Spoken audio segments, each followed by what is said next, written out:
ನಮ್ಮ ಕರ್ನಾಟಕದಲ್ಲಿ trekking plan ಮಾಡುವವರಿಗೆ ನೆನಪಿಗೆ ಬರುವ ಸ್ಥಳಗಳು ಎಂದರೆ ಮುಳ್ಳಯ್ಯನಗಿರಿ, ಕುದುರೆಮುಖ, ಕೊಡಚಾದ್ರಿ, ಹೀಗೆ ಹಲವಾರು. ಆದರೆ ನಮ್ಮ ಮೈಸೂರಿನಿಂದ ಸುಮಾರು 140 ಕಿಲೋಮೀಟರ್ ಹತ್ತಿರದಲ್ಲಿರುವ ಟ್ರೆಕ್ಕಿಂಗ್ ಮಾಡುವುದರ ಜೊತೆಯಲ್ಲಿ ಒಂದು ಒಳ್ಳೆಯ ಧಾರ್ಮಿಕ ಪುಣ್ಯಕ್ಷೇತ್ರವನ್ನು ಕೂಡ ನೋಡಿ ಕಣ್ಣು ತುಂಬಿಕೊಳ್ಳಬಹುದು. ಈ ಪುಣ್ಯಕ್ಷೇತ್ರ ಸ್ಥಳ ಇರುವುದು ಚಾಮರಾಜನಗರ ಜಿಲ್ಲೆಯ ಮಲೆ ಮಹದೇಶ್ವರ ಬೆಟ್ಟ. ಸಾಮಾನ್ಯವಾಗಿ ನಾವೆಲ್ಲ ಶ್ರೀ ಮಲೆ ಮಹದೇಶ್ವರ ಬೆಟ್ಟಕ್ಕೆ ಹೋಗುತ್ತೇವೆ. ಆದರೆ ಇದೇ ಬೆಟ್ಟ ಶ್ರೇಣಿಗಳ 77 ಬೆಟ್ಟಗಳಲ್ಲಿ ಒಂದಾದ ನಾಗಮಲೆ ಕ್ಷೇತ್ರದ ಹಿನ್ನೆಲೆಯ ಬಗ್ಗೆ ಕೆಲವರಿಗೆ ತಿಳಿದಿರುವುದಿಲ್ಲ. ಈ ಕ್ಷೇತ್ರದ ಹಿನ್ನೆಲೆಯನ್ನು ತಿಳಿಯುತ್ತಿದ್ದಂತೆ ನಮಗೆಲ್ಲ ಆಶ್ಚರ್ಯವಾಗುತ್ತದೆ. ಶ್ರೀ ಮಹದೇಶ್ವರ ಸ್ವಾಮಿಯು ತನ್ನ ಗುರುಗಳಾದ ಪ್ರಭುಲಿಂಗೇಶ್ವರ ಸ್ವಾಮಿಯ ಆಜ್ಞೆಯಂತೆ ಈಗಿನ ನಡುಮಲೆಯಲ್ಲಿ ನೆಲೆಸಿರುತ್ತಾರೆ.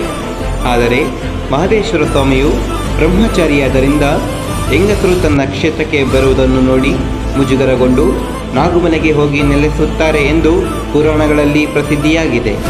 ಪ್ರತಿದಿನ ಬೆಳಿಗ್ಗೆ 6 ಗಂಟೆಯಿಂದ 10 ಗಂಟೆಯ ಒಳಗೆ ಫ್ಲೈಟನ್ನು ಬುಕ್ಕಿಂಗ್ ಮಾಡಲು ಅವಕಾಶ ನೀಡಿದ್ದು, ಬುಕ್ಕಿಂಗ್ ಮಾಡಿದ ಪ್ರವಾಸಿಗರು ಹಳೆಯೂರು ಗೇಟ್ನವರೆಗೆ ಅಲ್ಲಿನ ವಾಹನ ವ್ಯವಸ್ಥೆ ಇದ್ದು, ಅಲ್ಲಿಂದ ನಂತರ ಕಾಲುದಾರಿಯಲ್ಲಿ ಶ್ರೀ ಕ್ಷೇತ್ರದ ನಾಗಮಲೆಯ ದಾರಿಯನ್ನು ನಡೆಯಬೇಕಾಗುತ್ತದೆ. ಹೀಗೆ ಕಾಲುದಾರಿಯಲ್ಲಿ ನಡೆಯುತ್ತಾ ಸಾಗಬೇಕಾದರೆ ಪ್ರಕೃತಿಯು ತನ್ನ ಶ್ರೀಮಂತ ಹಸಿರಿನ ನರ್ತನ, ನೈಸರ್ಗಿಕ ಸೌಂದರ್ಯ ಮತ್ತು ದಟ್ಟ ಅರಣ್ಯಗಳನ್ನು ನೋಡಿ ಭಕ್ತಾದಿಗಳಿಗೆ ಮೈ ರೋಮಾಂಚನಗೊಳ್ಳುತ್ತದೆ. ಸುಮಾರು 800 ಮೀಟರ್ ಎತ್ತರವಿರುವ ಒಂದು ಬೆಟ್ಟ. ಈ ಬೆಟ್ಟಕ್ಕೆ ಮಹದೇಶ್ವರ ಸ್ವಾಮಿಯು ಬಂದು ನೆಲೆಸಿ ತಪಸ್ಸನ್ನು ಕೈಗೊಳ್ಳುತ್ತಾರೆ. ಆಗ ಮಾದಪ್ಪನಿಗೆ ನಾಗರಹಾವೊಂದು ತನ್ನ ಎಡೆಯಿಂದ ನೆರಳನ್ನು ನೀಡುತ್ತದೆ ಎಂದು ಪುರಾಣಗಳಲ್ಲಿ ಉಲ್ಲೇಖವಿದೆ.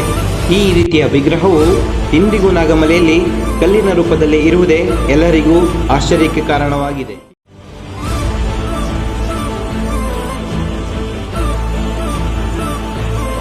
ಈ ಚಾರಣಕ್ಕೆ ಮುಂಜಾನೆ ಭೇಟಿ ನೀಡುವುದು ನಿಜಕ್ಕೂ ಅವಿಸ್ಮರಣೀಯ. ಸುತ್ತಲೂ ನಮ್ಮನ್ನು ಆವರಿಸಿದ ಹಿಮ, ಆ ಹಿಮದಲ್ಲಿ ಲೀನವಾದ ಅರಣ್ಯ, ಅದರೊಳಗೆ ನಾವು ಆಗಸದಲ್ಲಿ ನಿಂತ ನಾರದನಂತೆ ಮೋಡಗಳ ಮಡಿಲಿನಲ್ಲಿ ಓಡಾಡುತ್ತಿರುವ ಅನುಭವ. ಮಲೆ ಮಹದೇಶ್ವರ ದೇವಸ್ಥಾನದ ಪವಿತ್ರ ಭೂಮಿಯೊಂದಿಗೆ ಸಂಬಂಧವಿರುವ ನಾಗಮಲೆಗೆ ಯಾವುದೇ ವಾಹನಗಳ ಸಂಚಾರವಿಲ್ಲದೆ ಇದ್ದರೂ ಕೂಡ ಇಂದಿಗೂ ಈ ಕ್ಷೇತ್ರಕ್ಕೆ ಅಮಾವಾಸ್ಯೆ ಮತ್ತು ಹುಣ್ಣಿಮೆಯ ದಿನದಂದು ಅತಿ ಹೆಚ್ಚಿನ ಭಕ್ತರು ನಡೆದುಕೊಂಡು ಬರುತ್ತಾರೆ ಮತ್ತು ದೇವರ ಭಕ್ತಿಯ ಕೃಪೆಗೆ ಪಾತ್ರರಾಗುತ್ತಾರೆ. ಇನ್ನಷ್ಟು ಮಾಹಿತಿಯನ್ನು ತಿಳಿದುಕೊಳ್ಳಲು ಮರೆಯದೆ ನನ್ನ ಪೇಜನ್ನು ಫಾಲೋ ಮಾಡಿ.